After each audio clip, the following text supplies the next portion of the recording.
ചോദ്യം ചെയ്യൽ. സുരേഷ് ഗോപിയുടെ തെരഞ്ഞെടുപ്പ് സ്ട്രാറ്റജി കൈകാര്യം ചെയ്തത് അഭിജിത്തിന്റെ കമ്പനി.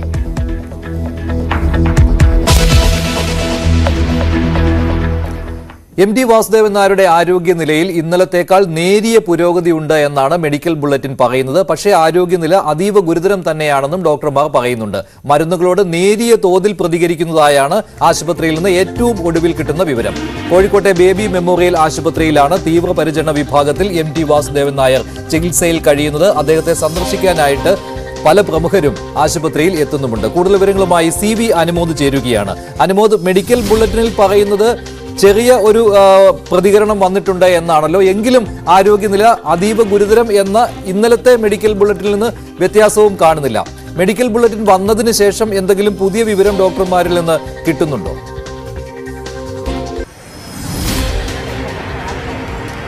മഞ്ജുഷ്, വിശദമായിട്ടൊരു മെഡിക്കൽ ബുള്ളറ്റിൻ ആയിട്ടല്ല, മറിച്ച് അദ്ദേഹത്തിന്റെ ആരോഗ്യസ്ഥിതി സംബന്ധിച്ചുള്ള ഒരു അപ്ഡേഷൻ എന്ന തരത്തിലാണ് ഇന്ന് രാവിലെ 11 മണിയോടെ ഹോസ്പിറ്റൽ അധികൃതർ ഇക്കാര്യം വ്യക്തമാക്കിയിട്ടുള്ളത്.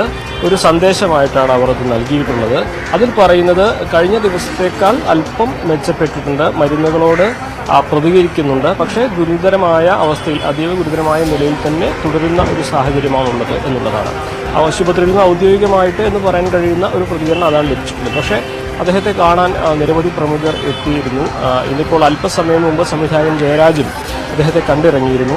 അവരൊക്കെ തന്നെ പറയുന്നത് അദ്ദേഹം കണ്ണു തുറക്കാൻ ശ്രമിക്കുന്നുണ്ട്, കൈകാലുകൾ അനക്കാൻ ശ്രമിക്കുന്നുണ്ട്, പ്രതികരിക്കാൻ ശ്രമിക്കുന്നുണ്ട് എന്നുള്ളതാണ്. അദ്ദേഹത്തിന്റെ ബന്ധുക്കളും അത്തരത്തിലാണ് പറയുന്നത്. ഇന്നലെ രാവിലെ ഉണ്ടായിരുന്നൊരു സാഹചര്യത്തിൽ നിന്നും ഏറെ മെച്ചപ്പെട്ടതായിട്ടാണ് ബന്ധുക്കൾക്ക് മനസ്സിലാക്കാനാകുന്നത്. അദ്ദേഹം പ്രതികരിക്കാനൊക്കെ പേര് വിളിക്കുമ്പോൾ അടുത്ത് സംസാരിക്കാൻ ശ്രമിക്കുക പ്രതികരിക്കാൻ ശ്രമിക്കുന്നതായിട്ടാണ് അവർക്ക് തോന്നുന്നതും അവർക്ക് മനസ്സിലാകുന്നതും.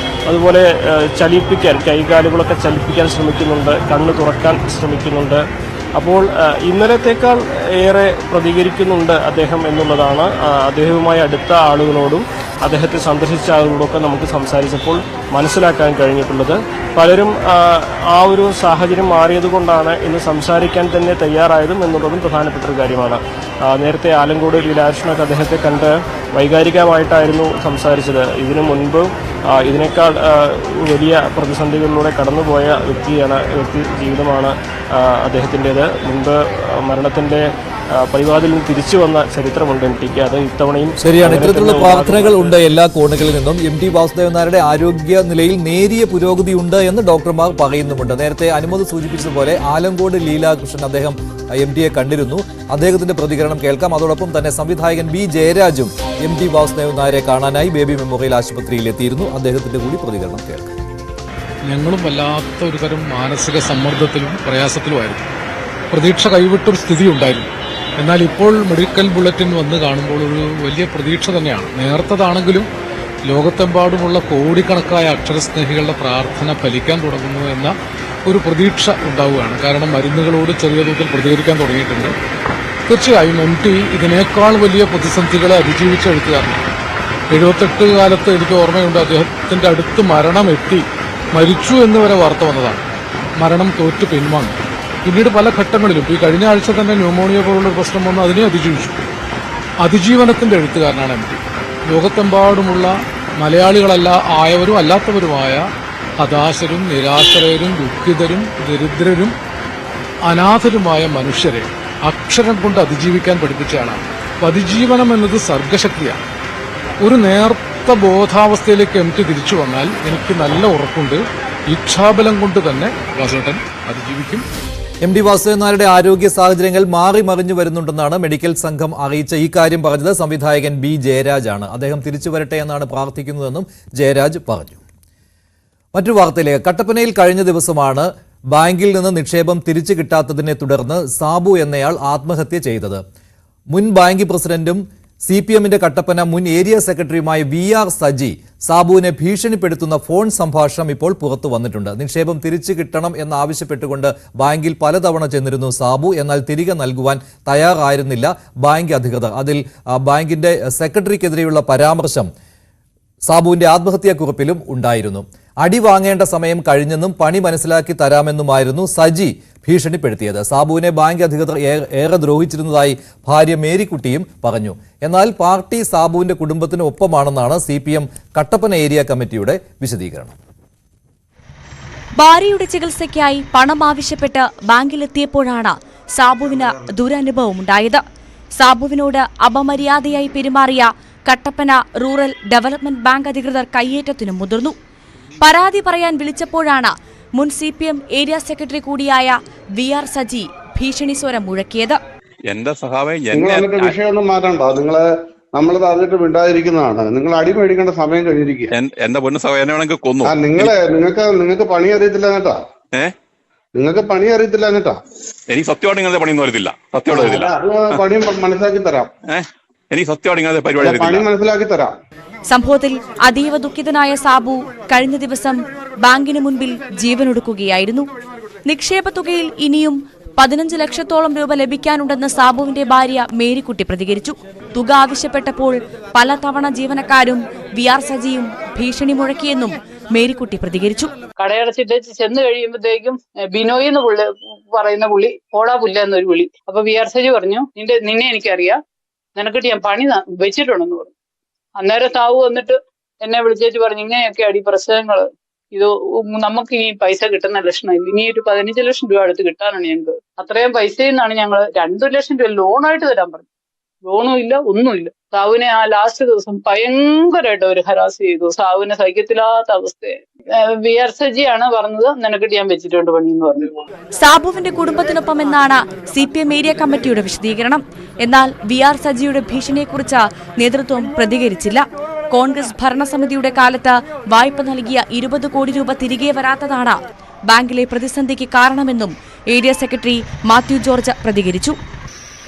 ഞങ്ങൾ ആ കുടുംബത്തോടൊപ്പമാണ്, അതിൽ തർക്കമില്ല.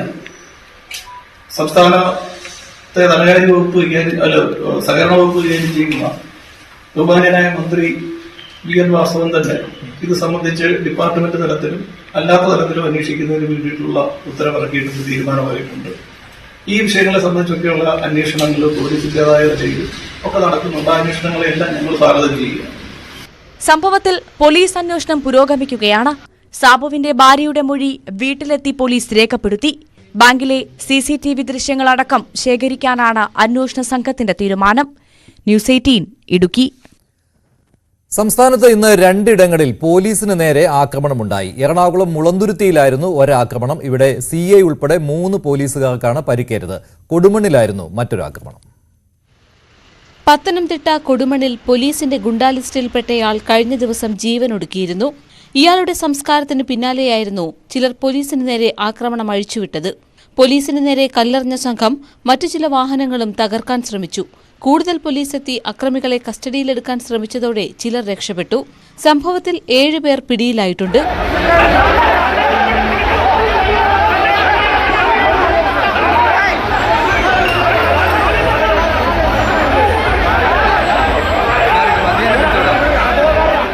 എറണാകുളം മുളന്തുരുത്തിയിലുണ്ടായ സംഘർഷത്തിൽ CI മനേഷ് KP അടക്കം 3 പോലീസുകാർക്കാണ് പരിക്കേറ്റത്.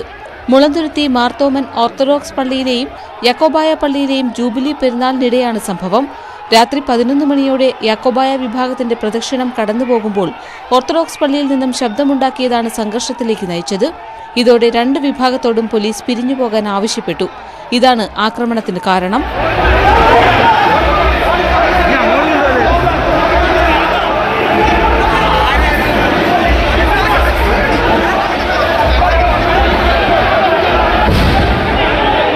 സംഭവത്തിൽ കണ്ടാലറിയുന്ന 30-ലധികം പേർക്കെതിരെ കേസെടുത്തിട്ടുണ്ട്. News desk news 18. മുൻ MLA PK ശശിയെ 2 പദവികളിൽ നിന്നുകൂടി CPM ഒഴിവാക്കി. CI2വിന്റെ പാലക്കാട് ജില്ലാ പ്രസിഡന്റ്, ഹെഡ്ലോഡ് തൊഴിലാളി യൂണിയൻ ജില്ലാ പ്രസിഡന്റ് ഈ 2 പദവികളിൽ നിന്നാണ് മാറ്റിയത്. പാലക്കാട് ഉപതെരഞ്ഞെടുപ്പ് പ്രചാരണത്തിനിടെ CPM സംസ്ഥാന സമിതി അംഗം NN കൃഷ്ണദാസ് മാധ്യമങ്ങൾക്കെതിരെ നടത്തിയ പരാമർശത്തിൽ ജില്ലാ സെക്രട്ടേറിയറ്റ് യോഗത്തിൽ രൂക്ഷമായ വിമർശനമാണ് ഉണ്ടായത്. ഇന്നലെ ചേർന്ന CPM പാലക്കാട് ജില്ലാ സെക്രട്ടേറിയറ്റ് യോഗമാണ് PK ശശിയെ CITU ജില്ലാ പ്രസിഡന്റ്, ഹെഡ്ലോഡ് തൊഴിലാളി യൂണിയൻ ജില്ലാ പ്രസിഡന്റ് എന്നീ സ്ഥാനങ്ങളിൽ നിന്ന് നീക്കിയത്. ശശിക്ക് പകരം ജില്ലാ കമ്മിറ്റി അംഗം PN മോഹനൻ CITU ജില്ലാ പ്രസിഡന്റാകും. CPM ജില്ലാ സെക്രട്ടേറിയറ്റ് അംഗം TM ശശിയാണ് ഹെഡ്ലോഡ് യൂണിയന്റെ പുതിയ ജില്ലാ പ്രസിഡന്റ്. KTDC ചെയർമാൻ പദത്തിൽ സർക്കാർ ഉചിതമായ തീരുമാനമെടുക്കട്ടെ എന്നും ജില്ലാ സെക്രട്ടേറിയറ്റ് യോഗം വിലയിരുത്തി. ഇറച്ചിക്കടയുടെ മുന്നിൽ നിൽക്കുന്ന പട്ടികളെപ്പോലെ എന്ന NN കൃഷ്ണദാസിന്റെ പരാമർശം ഉപതെരഞ്ഞെടുപ്പ് കാലത്ത് മുഴുവൻ മാധ്യമങ്ങളെയും പാർട്ടിക്കെതിരാക്കിയെന്ന് ജില്ലാ സെക്രട്ടേറിയറ്റ് യോഗത്തിൽ നേതാക്കൾ തുറന്നടിച്ചു. പെട്ടി വിവാദം സജീവ ചർച്ചയായിരിക്കെ പെട്ടി ദൂരേക്ക് വലിച്ചെറിയണമെന്ന നിലപാട് CPM നേതാക്കൾക്കിടയിൽ ഭിന്നാഭിപ്രായമെന്ന അന്തരീക്ഷമുണ്ടാക്കി. സംസ്ഥാന സെക്രട്ടറി മുന്നറിയിപ്പ് നൽകിയിട്ടും കൃഷ്ണദാസ് തിരുത്താൻ തയ്യാറായില്ലെന്നും വിമർശനമുയർന്നു. P. സരിനെ സ്ഥാനാർത്ഥിയാക്കിയത് കൃത്യമായ രാഷ്ട്രീയ നിലപാടായിരുന്നുവെന്നും പ്രചാരണത്തിൽ പാർട്ടിക്ക് വീഴ്ചയുണ്ടായില്ലെന്നും ജില്ലാ സെക്രട്ടേറിയറ്റ് വിലയിരുത്തി. ന്യൂസ് 18 പാലക്കാട്. മന്നം ജയന്തിക്ക് NSS രമേശ് ചെന്നിത്തലയെ ക്ഷണിച്ചതിനെക്കുറിച്ചും SNDP യോഗം ജനറൽ സെക്രട്ടറി വെള്ളാപ്പള്ളി നടേശൻ പുകഴ്ത്തിയതിനെക്കുറിച്ചും VD സതീശന്റെ പ്രതികരണം. സംഘടനകൾ കോൺഗ്രസ് നേതാക്കളെ വിളിക്കുന്നത് നല്ല കാര്യമാണെന്നാണ്, NSSന് തന്നോടെന്തെങ്കിലും അകൽച്ച ഉള്ളതായി തോന്നിയിട്ടില്ലെന്നുമാണ് VD സതീശൻ പറഞ്ഞത്. തനിക്കെതിരെ വെള്ളാപ്പള്ളി നടേശന്റെ വിമർശനം പരിശോധിക്കുമെന്നും താൻ വിമർശനത്തിന് അതീതനല്ലെന്നും സതീശൻ വിശദീകരിച്ചു. ഇനി ശബരിപാതയെക്കുറിച്ചുള്ള ഒരു വാർത്തയാണ്. വ്യാവസായിക തലസ്ഥാനമായ എറണാകുളം ജില്ലയുടെയും ഇടുക്കി അടക്കമുള്ള മലയോര മേഖലകളുടെയും വികസനത്തിൽ വലിയ പങ്ക് വഹിക്കുമെന്ന് കരുതിയ പദ്ധതിയാണ് ശബരി റെയിൽപാത. ശബരി റെയിൽപാതയ്ക്ക് വേണ്ടി കോടികൾ ചെലവഴിച്ചുള്ള നിർമ്മാണ പ്രവർത്തനങ്ങളാണ് എറണാകുളം ജില്ലയിൽ നടന്നുവന്നത്. എന്നാൽ 1/4 നൂറ്റാണ്ട് പിന്നിട്ടിട്ടും പദ്ധതി യാഥാർത്ഥ്യമാകാത്തതിന്റെ നിരാശയിലാണ് ഇപ്പോൾ നാട്ടുകാർ.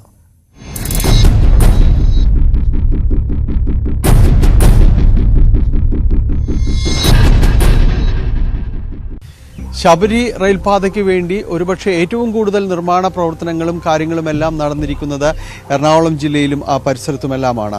ഇപ്പോഴുള്ള കാലടി റെയിൽവേ സ്റ്റേഷൻ ഇതിനുവേണ്ടി പണിതീർത്തതാണ്. വളരെ നേരത്തെ തന്നെ പണിതീർക്കപ്പെട്ട ഒന്നാണ്. അതോടൊപ്പം തന്നെ ട്രെയിൻ കടന്നു പോകുന്നതിന് വേണ്ടി പെരിയാറിന് കുറുകെ ഒരു പാലവും അങ്ങനെ തീർത്തിട്ടുണ്ട്.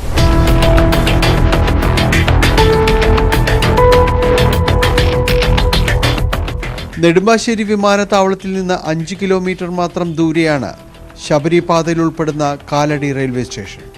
ഇവിടം വരെ വർഷങ്ങൾക്ക് മുൻപേ പാത നിർമ്മാണവും പൂർത്തിയാക്കിയിട്ടുണ്ട്. പക്ഷേ മുന്നോട്ടു പോക്കിൽ ആർക്കും ഒരു പ്രതീക്ഷയുമില്ല. ഈ പദ്ധതി തുടങ്ങുമ്പോൾ തന്നെ ഇത് പൂർത്തീകരിക്കാനുള്ള ഒരു ഇച്ഛാശക്തി സർക്കാരുകൾ കാണിച്ചാൽ അന്ന് നടന്നു പോകേണ്ട കാര്യങ്ങളാണിത്. ഇതൊക്കെ വലിച്ചു നീട്ടി സർക്കാരുകൾ മാറുന്നു, പദ്ധതികൾ മാറുന്നു, എഞ്ചിനീയർമാർ മാറുന്നു, മന്ത്രിമാർ മാറുന്നു, അപ്പോൾ തടസ്സങ്ങൾ വരുന്നു. ഒരു പദ്ധതി രൂപീകരിക്കുമ്പോൾ അത് യുദ്ധകാലാടിസ്ഥാനത്തിൽ പൂർത്തീകരിച്ച് പോകാനുള്ള ഇച്ഛാശക്തി സർക്കാരിൽ കാണിച്ചില്ലെങ്കിൽ പൊതുജനത്തിന് അത് ഇവിടുത്തെ ജനങ്ങൾക്ക് ബുദ്ധിമുട്ടായി മാറാമെന്നല്ലാണ്ട് വേറെ ഗുണവും ഇനി ഉണ്ടാവാൻ സാധ്യതയില്ല. താമസിച്ചിരുന്ന വീടും സ്ഥലവും വിട്ടുകൊടുത്ത് 1/4 നൂറ്റാണ്ട് കഴിഞ്ഞിട്ടും പദ്ധതി യാഥാർത്ഥ്യമാകാത്തതിൽ സങ്കടമുണ്ട് പലർക്കും. സങ്കടമാണ് വാസ്തവത്തിൽ. ഈ കാര്യം ഓർക്കുമ്പോൾ സങ്കടമാണ്. കാരണം നമ്മളെല്ലാം മാന്യമായിട്ട് ജീവിച്ചിരുന്ന ഒരു വീടും പറമ്പും നഷ്ടപ്പെടുത്തിയിട്ട് വേറെ എങ്ങോടെങ്കിലും നിങ്ങൾ പൊക്കോ, റീഹാബിലിറ്റേഷൻ ഇല്ല, ഒന്നുമില്ല. നിങ്ങളുടെ സൗകര്യത്തിൽ നിങ്ങൾ വേണമെങ്കിൽ ജീവിക്കാതിരിക്കുകയോ ചെയ്യാം. ആ ഒരു അവസ്ഥയിലാണെങ്കിൽ പോലും ഞങ്ങളായിട്ട് സഹകരിച്ചു പോയത് ഞങ്ങളുടെ തെറ്റ്. റെയിൽപാതയോട് ചേർന്നുള്ള സ്ഥലങ്ങൾ ക്രയവിക്രയം സാധ്യമല്ലാത്ത വിധം മരവിപ്പിച്ചിരിക്കുകയാണ്. ഈ റെയിൽവേക്ക് വേണ്ടിയിട്ട് സ്ഥലം വിട്ടുകൊടുത്തവരുടെ സൈഡിൽ അല്പം സ്ഥലം എന്തെങ്കിലും കിടപ്പുണ്ടാവും, എന്തെങ്കിലും 5-10 സെന്റ് എന്തെങ്കിലും കിടപ്പുണ്ടാവും. അതിനകത്ത് ഒരു കൺസ്ട്രക്ഷൻ വർക്ക് ചെയ്യണമെങ്കിൽ റെയിൽവേക്കാരുടെ സാങ്ഷൻ വേണം, അല്ലെങ്കിൽ പഞ്ചായത്ത് സാങ്ഷൻ കൊടുക്കില്ല. ഈ റെയിൽവേക്കാരുടെ സാങ്ഷൻ കിട്ടണമെങ്കിൽ തിരുവനന്തപുരത്ത് പോയിട്ട് സാങ്ഷൻ മേടിക്കണം.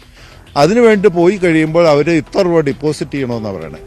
ഈ റെയിൽവേയുടേതായ യാതൊരു സൗകര്യങ്ങളും ഞങ്ങൾ ഉപയോഗിക്കുന്നില്ല. സർവീസ് റോഡില്ല, യാതൊന്നുമില്ല. അതിൻ്റെ സൈഡിൽ ബാക്കി കിടക്കുന്ന സ്ഥലത്താണ്, ഞങ്ങളുടെ സ്വന്തം സ്ഥലത്ത്, വേറെ ആർക്കും ബാധ്യതയില്ലാത്ത ഞങ്ങളുടെ സ്വന്തം സ്ഥലത്ത് എന്തെങ്കിലും ഒരു കൺസ്ട്രക്ഷൻ ചെയ്യണമെങ്കിൽ റെയിൽവേയുടെ സാങ്ഷൻ വേണമെന്ന് പറഞ്ഞാൽ അത് അനീതിയാണ്, സഹിച്ചുകൂടാത്ത അനീതിയാണ്. ട്രെയിൻ വരുമെന്ന പ്രതീക്ഷയിൽ പണിതിട്ട പാലത്തിന് മുകളിൽ കാറ്റുകൊള്ളാനും ഫോട്ടോയെടുക്കാനും വരുന്നവരുടെ തിരക്ക്. പെരുമ്പാവൂർ, കാലടി എന്നിവിടങ്ങളിലെ പ്ലൈവുഡ്, അരി വ്യാപാരികൾ, മൂവാറ്റുപുഴയിലെ പൈനാപ്പിൾ കർഷകർ, ഇടുക്കിയിലെ സുഗന്ധവ്യഞ്ജന വ്യാപാരികൾ എന്നിവരെല്ലാം ശബരിപാതയിൽ പുതിയ പ്രതീക്ഷകൾ കണ്ടവരാണ്.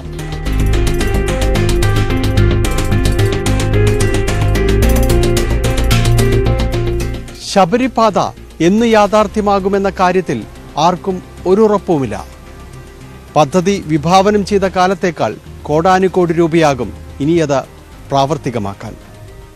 പരസ്പരമുള്ള പഴിചാരലുകൾ, ആരാണ് ഇതിനുത്തരവാദി എന്ന ചോദ്യത്തിന് ഒരിക്കലും ഒരു ഉത്തരവുമാകില്ല. ക്യാമറമാൻ ശ്യാംലാലിനൊപ്പം ഡാനി പോൾ, ന്യൂസ് 18 കൊച്ചി. മുൻപ് നിർദ്ദേശിച്ച മാനദണ്ഡങ്ങൾ പ്രകാരം ശബരിപാത യാഥാർത്ഥ്യമാക്കാൻ കേരളം തയ്യാറാണെന്ന് മന്ത്രി വി അബ്ദുറഹ്മാൻ പറഞ്ഞു. എന്നാൽ കേന്ദ്രം കേരളത്തോട് ചിറ്റമ്മ നയം കാണിക്കുകയാണെന്നും അബ്ദുറഹ്മാൻ കുറ്റപ്പെടുത്തുകയുണ്ടായി.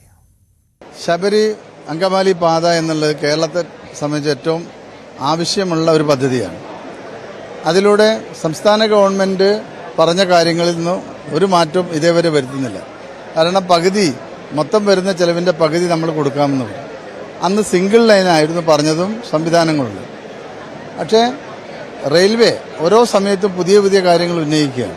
സംസ്ഥാനത്തിൻ്റെ കടപരിധിയിൽ നിന്നും ഇത് മാറ്റണം എന്നുള്ള ന്യായമായ ഒരു ആവശ്യമാണ് കേന്ദ്രത്തോട് നമ്മൾ ആവശ്യപ്പെട്ടിട്ടുള്ളത്. ഒന്നാം ഘട്ടമായുള്ള ആദ്യ പാതയുടെ നിർമ്മാണം പൂർത്തീകരിക്കുക, എന്നിട്ട് അവിടെ ഗതാഗത യോഗ്യമാക്കുക. അതിനുശേഷം രണ്ടാം പാതയ്ക്കുള്ള ആവശ്യമായുള്ള സഹായങ്ങൾ നമ്മൾ ചെയ്യും. എറണാകുളം കളമശ്ശേരിയിൽ നിരവധി പേർക്കാണ് തെരുവു നായയുടെ കടിയേറ്റത്. ഇന്നലെ മാത്രം കടിയേറ്റ 8 പേർ കൊച്ചിയിലെ വിവിധ ആശുപത്രികളായി ചികിത്സ തേടിയിട്ടുണ്ട്. പ്രദേശത്ത് തെരുവു നായയുടെ ശല്യം കൂടിയിട്ടും നടപടിയെടുക്കാത്ത നഗരസഭയ്ക്കെതിരെ പ്രതിഷേധവുമായി ഇപ്പോൾ നാട്ടുകാർ രംഗത്തെത്തിയിരിക്കുകയാണ്.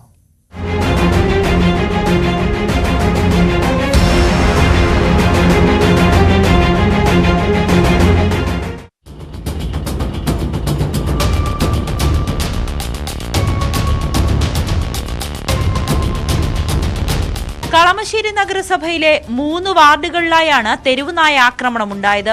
ചങ്ങമ്പുഴ നഗർ, ഉണിച്ചിറ, അർഫ നഗർ എന്നിവിടങ്ങളിലാണ് നായശല്യം രൂക്ഷമായിരിക്കുന്നത്.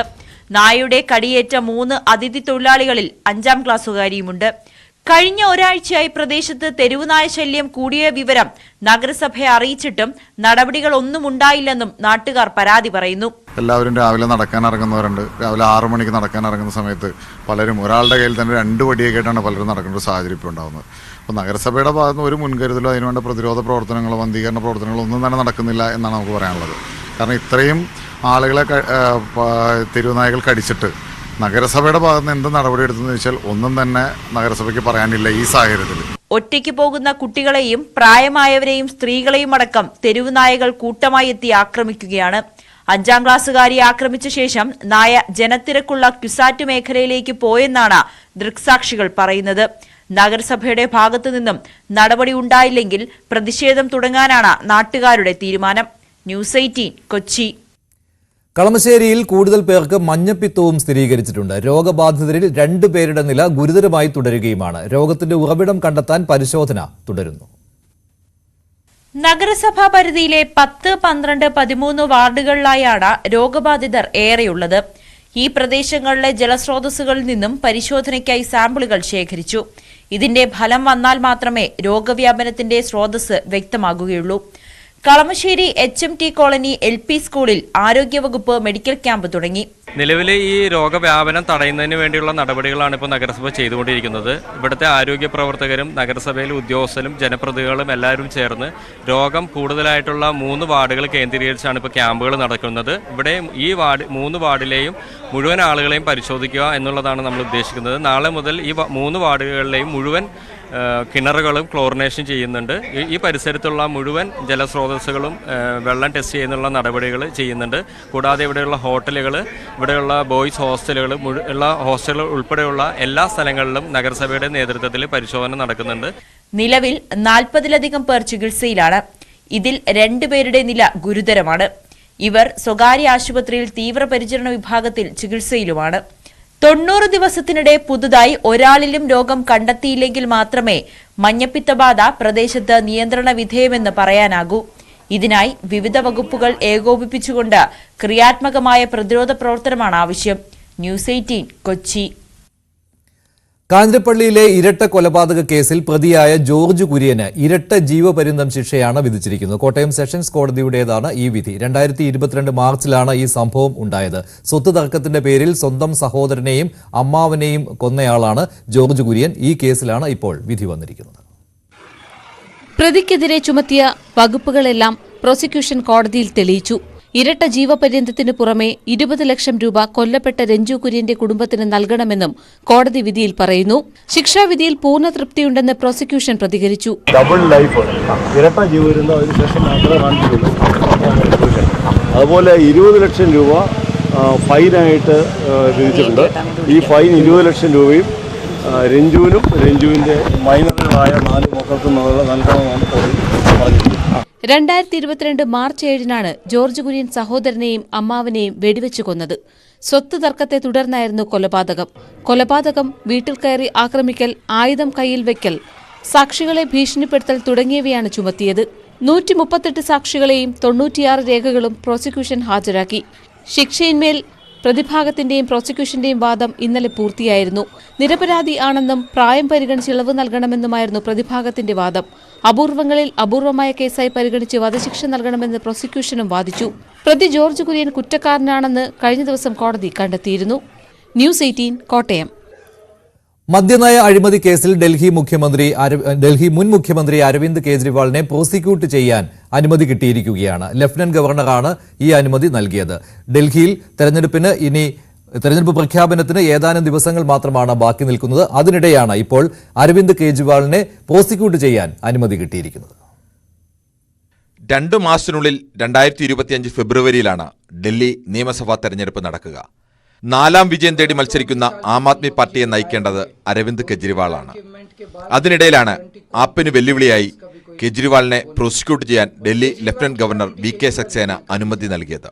ഡിസംബർ 5-നാണ് കെജ്രിവാളിനെ പ്രോസിക്യൂട്ട് ചെയ്യാൻ അനുമതി തേടി ED ഗവർണറെ സമീപിച്ചത്. 2021-22 വർഷത്തെ മദ്യനയ രൂപീകരണത്തിൽ അഴിമതിയുണ്ടെന്ന ആരോപണമാണ് കേസിന് ആധാരം. മദ്യനയ അഴിമതി കേസിൽ ED CBI അന്വേഷണം നടക്കുകയാണ്. ഈ കേസിലാണ് കെജ്രിവാൾ അറസ്റ്റിലായതും പിന്നീട് മുഖ്യമന്ത്രി സ്ഥാനം രാജിവെച്ചത്. ഇടക്കാല ജാമ്യം തേടിയാണ് കഴിഞ്ഞ ലോക്സഭാ തെരഞ്ഞെടുപ്പ് പ്രചരണത്തിനായി കെജ്രിവാൾ എത്തിയത്. പിന്നീടാണ് അദ്ദേഹത്തിന് സുപ്രീംകോടതി ജാമ്യം അനുവദിച്ചത്. വീണ്ടും ഒരു തെരഞ്ഞെടുപ്പിന്റെ പടിവാതിക്കൽ നിൽക്കുമ്പോൾ കെജ്രിവാളിനെതിരായ മദ്യനയ അഴിമതി കേസ് ചർച്ചയാവുകയാണ്. National desk news 18. റവന്യൂ അവകാശങ്ങൾ പുനഃസ്ഥാപിക്കണമെന്നാവശ്യപ്പെട്ട് മുനമ്പം ജനത നടത്തുന്ന റിലേ നിരാഹാര സമരം 70ാം ദിവസത്തിലേക്ക് കടന്നു. പ്രശ്നം നേരിട്ട് വിലയിരുത്താൻ സർക്കാർ നിയോഗിച്ച ജുഡീഷ്യൽ കമ്മീഷൻ ജനുവരി 4-ന് മുനമ്പം സന്ദർശിക്കും. ഭൂമിയുടെ ഉടമസ്ഥാവകാശവുമായി ബന്ധപ്പെട്ട രേഖകൾ കമ്മീഷന് മുൻപാകെ മുനമ്പം ഭൂസംരക്ഷണ സമിതി സമർപ്പിച്ചിരുന്നു. സമരത്തിന് ഐക്യദാർഢ്യം പ്രഖ്യാപിച്ച് മുൻ കേന്ദ്രമന്ത്രി രാജീവ് ചന്ദ്രശേഖർ നാളെ മുനമ്പത്ത് വരുന്നുണ്ട്. തൃശൂർ പൂരം കലക്കിയതുമായി ബന്ധപ്പെട്ടുള്ള വിവാദത്തിൽ സുരേഷ് ഗോപി ആംബുലൻസ് ദുരുപയോഗം ചെയ്തുവെന്ന പരാതിയിൽ PR ഏജൻസി ജീവനക്കാരന്റെ മൊഴിയെടുത്തു. വരാഹ ഏജൻസി അസോസിയേറ്റ് CEO അഭിജിത്തിന്റെ മൊഴിയാണ് പോലീസ് രേഖപ്പെടുത്തിയത്. സുരേഷ് ഗോപിയുടെ തെരഞ്ഞെടുപ്പ് തന്ത്രങ്ങൾ ആവിഷ്കരിച്ചത് അഭിജിത്തിന്റെ നേതൃത്വത്തിലാണ്. സുരേഷ് ഗോപിക്ക് എത്താൻ ആംബുലൻസ് വിളിച്ചു വരുത്തിയത് അഭിജിത്താണെന്ന് ആംബുലൻസിന്റെ ഡ്രൈവർ നേരത്തെ മൊഴി നൽകിയിരുന്നു. പെരുമ്പാവൂർ വാഴക്കുളം മാറമ്പിള്ളി MES കോളേജിലെ ക്രിസ്മസ് ആഘോഷങ്ങൾക്കിടയിലെ അഭ്യാസ പ്രകടനത്തിൽ നടപടിക്കൊരുങ്ങുകയാണ് മോട്ടോർ വാഹന വകുപ്പ്. വാഹനം ഓടിച്ച് വിദ്യാർത്ഥികളുടെ ലൈസൻസ് സസ്പെൻഡ് ചെയ്തേക്കും. വാഹന ഉടമകൾക്ക് നോട്ടീസ് നൽകിയിട്ടുണ്ട്. ഈ ദൃശ്യങ്ങൾ കഴിഞ്ഞ ദിവസമാണ് പുറത്തുവന്നത്.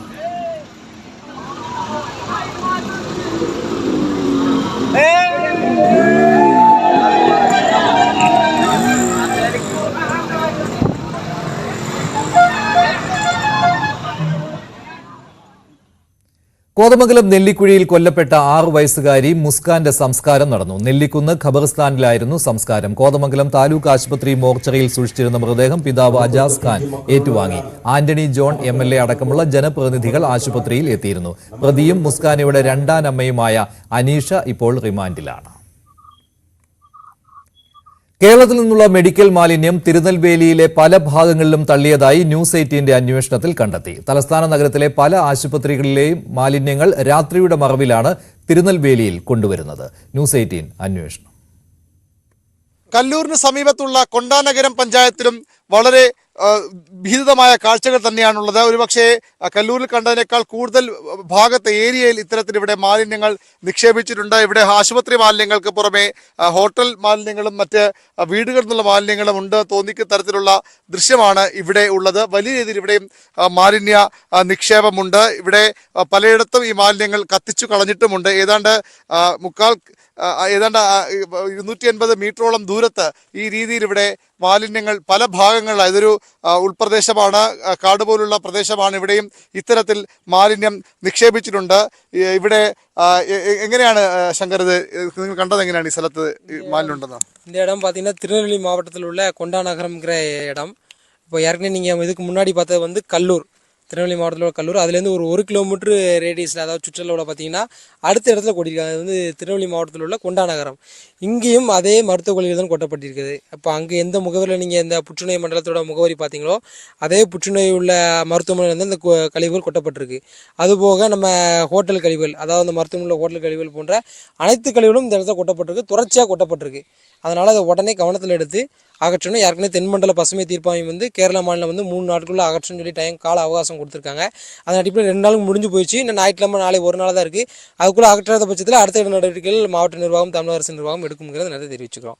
അതുതന്നെയാണ് 1 കിലോമീറ്റർ ചുറ്റളവിലാണ് ഈ പ്രദേശത്ത് ഈ തിരുനെൽവേലിയുടെ 1 കിലോമീറ്റർ ചുറ്റളവിലാണ് പല മേഖലകളിലായിട്ട് ഇത്തരത്തിൽ മാലിന്യങ്ങൾ നിക്ഷേപിച്ചിട്ടുള്ളത്. 3 ദിവസമാണ് സംസ്ഥാനത്തിന് ദേശീയ ഹരിത ട്രിബ്യൂണൽ ഈ മാലിന്യങ്ങൾ നീക്കാൻ സമയം കൊടുത്തിരിക്കുന്നത്. ഈ ഭാഗങ്ങളിലേക്ക് ഇത്രയധികം മാലിന്യം ഉള്ളത് കൊണ്ട് തന്നെ ഇതിൻ്റെ ഏതാണ്ട് 1/4 കിലോമീറ്ററിലധികം പ്രദേശത്ത് ഈ ഭാഗത്ത് ഇവിടെ മാലിന്യങ്ങൾ പല ഭാഗങ്ങളിലായി നിക്ഷേപിച്ചിട്ടുണ്ട്. ഇത് മാറ്റാൻ അത്രയധികം ചെറിയ സമയം കൊണ്ട് കഴിയുമെന്ന കാര്യത്തിൽ സംശയമുണ്ട്. ഏതായാലും വലിയ ഒരു ക്രിമിനൽ ആക്ടിവിറ്റി തന്നെയാണ് ഇവിടെ നടന്നിരിക്കുന്നത്, ക്രിമിനൽ കുറ്റകൃത്യം തന്നെയാണ് നടന്നിരിക്കുന്നത്.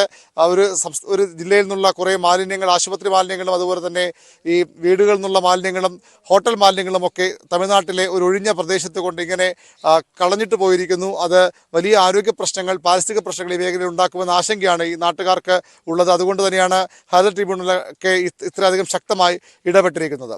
TS ഹരീഷിനൊപ്പം VV Arun, news 18 Tirunelveli. എന്നാൽ തിരുനെൽവേലിയിൽ ആശുപത്രി മാലിന്യങ്ങൾ കണ്ടെത്തിയ സംഭവത്തിൽ ഉത്തരവാദിത്തത്തിൽ നിന്ന് ഒഴിഞ്ഞു മാറുകയാണ് RCC.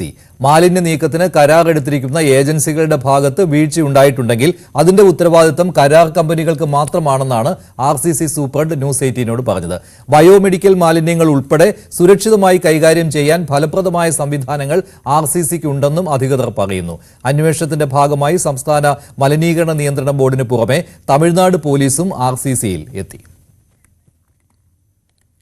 തിരുവനന്തപുരത്ത് സ്കൂൾ വിദ്യാർത്ഥിക്ക് പാമ്പുകടിയേറ്റ സംഭവത്തിൽ അന്വേഷിച്ച് റിപ്പോർട്ട് നൽകാൻ നിർദ്ദേശം നൽകി വിദ്യാഭ്യാസ മന്ത്രി വി ശിവൻകുട്ടി. നെയ്യാറ്റിൻകര ചെങ്കൽ ഗവൺമെന്റ് UP സ്കൂളിലെ 7ാം ക്ലാസ്സുകാരി നേഹയ്ക്കാണ് ക്രിസ്മസ് ആഘോഷങ്ങൾക്കിടെ സ്കൂളിൽ വെച്ച് പാമ്പുകടിയേറ്റത്. മെഡിക്കൽ കോളേജിൽ ചികിത്സയിലുള്ള നേഹയുടെ ആരോഗ്യനില ഇപ്പോൾ തൃപ്തികരമാണ്. 7ാം ക്ലാസ് വിദ്യാർത്ഥിക്ക് പാമ്പുകടിയേറ്റ സംഭവത്തിൽ അന്വേഷിച്ച് റിപ്പോർട്ട് നൽകാൻ പൊതുവിദ്യാഭ്യാസ ഡയറക്ടർക്കാണ് വിദ്യാഭ്യാസ മന്ത്രി വി ശിവൻകുട്ടി നിർദ്ദേശം നൽകിയത്. ചെങ്കൽ ഗവൺമെന്റ് UPSലെ 7ാം ക്ലാസ്സുകാരി നേഹയ്ക്കാണ് ഇന്നലെ ക്രിസ്മസ് ആഘോഷ പരിപാടിക്കിടയിൽ പാമ്പിന്റെ കടിയേറ്റത്. ക്ലാസ് മുറിയിൽ വെച്ചായിരുന്നു സംഭവം. നേഹയുടെ വലതുകാൽ പാദത്തിലാണ് പാമ്പ് കടിയേറ്റത്. കടിയേറ്റയുടൻ കുട്ടി കുതറിമാറി. ഈ സമയം മറ്റു കുട്ടികളും അടുത്തുണ്ടായിരുന്നു. ഉടൻ തന്നെ നേഹയെ സ്കൂൾ അധികൃതർ സമീപത്തെ പ്രാഥമികാരോഗ്യ കേന്ദ്രത്തിലും തുടർന്ന് നെയ്യാറ്റിൻകര ജനറൽ ആശുപത്രിയിലും എത്തിച്ചു. പിന്നീട് വിദഗ്ധ ചികിത്സയ്ക്കായി മെഡിക്കൽ കോളേജ് ആശുപത്രിയിലേക്ക് മാറ്റുകയായിരുന്നു. നിലവിൽ ആരോഗ്യനില തൃപ്തികരമാണെന്നാണ് ആശുപത്രി അധികൃതർ നൽകുന്ന വിവരം. സ്കൂൾ പരിസരത്ത് കാടുമൂടിയ ഭാഗം കഴിഞ്ഞ ദിവസം വെട്ടി വൃത്തിയാക്കാൻ തുടങ്ങിയിരുന്നു. ഇതേ തുടർന്ന് ഇഴജന്തുക്കൾ സ്കൂളിനുള്ളിൽ കടന്നതാകാമെന്നാണ് സ്കൂൾ അധികൃതർ പറയുന്നത്. ക്ലാസ് മുറിയിൽ പാമ്പിന്റെ സാന്നിധ്യം കണ്ടതോടെ സ്കൂൾ പരിസരത്ത് മുഴുവൻ വിശദമായ പരിശോധന നടത്തുകയാണെന്നും അധികൃതർ അറിയിച്ചു. പൊതുവിദ്യാഭ്യാസ ഡയറക്ടർ വിദ്യാഭ്യാസ മന്ത്രിക്ക് നൽകുന്ന റിപ്പോർട്ടിന്റെ അടിസ്ഥാനത്തിലായിരിക്കും തുടർ നടപടികൾ. ന്യൂസ് 18 തിരുവനന്തപുരം. ഇനി സ്വർണം വെള്ളി നിരക്കുകൾ കൂടി നോക്കാം. കവിത ഗോൾഡ് ആൻഡ് ഡയമണ്ട്സ് ഇന്നത്തെ സ്വർണം വെള്ളി നിരക്കുകൾ നിങ്ങൾക്കായി സമർപ്പിക്കുന്നത് Kavitha gold and diamonds. Choose your special. സ്വർണം 22 ക്യാരറ്റ് ഗ്രാമിന് 7090, പവന് 56,720. 18 ക്യാരറ്റ് ഗ്രാമിന് 5,865, പവന് 46,920. വെള്ളി ഗ്രാമിന് 94, കിലോയ്ക്ക് 94,000 രൂപ. കവിത ഗോൾഡ് ആൻഡ് ഡയമണ്ട്സ് ഇന്നത്തെ സ്വർണം വെള്ളി നിരക്കുകൾ നിങ്ങൾക്കായി സമർപ്പിക്കുന്നത് Kavitha gold and diamonds. Choose your special. ഇടവേളയ്ക്ക് ശേഷം സകലമാന കേരളം ഹരികൃഷ്ണൻ ചേരും.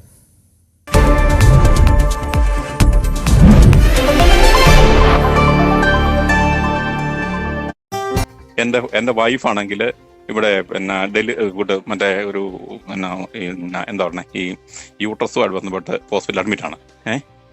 അഡ്മിറ്റ് ആയിട്ട് ഞാൻ അവിടെ പൈസ ചെയ്യുന്നുണ്ട്. ഇപ്പം 2 ലക്ഷം രൂപ 2,20,000 രൂപ വേണം.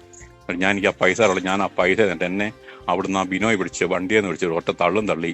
എന്നിട്ട് എന്താ പറയുക, ഞാൻ ബിനോയ്ക്കിട്ട് തല്ലിയെന്നും പറഞ്ഞ് അവർ ഭയങ്കര പ്രശ്നം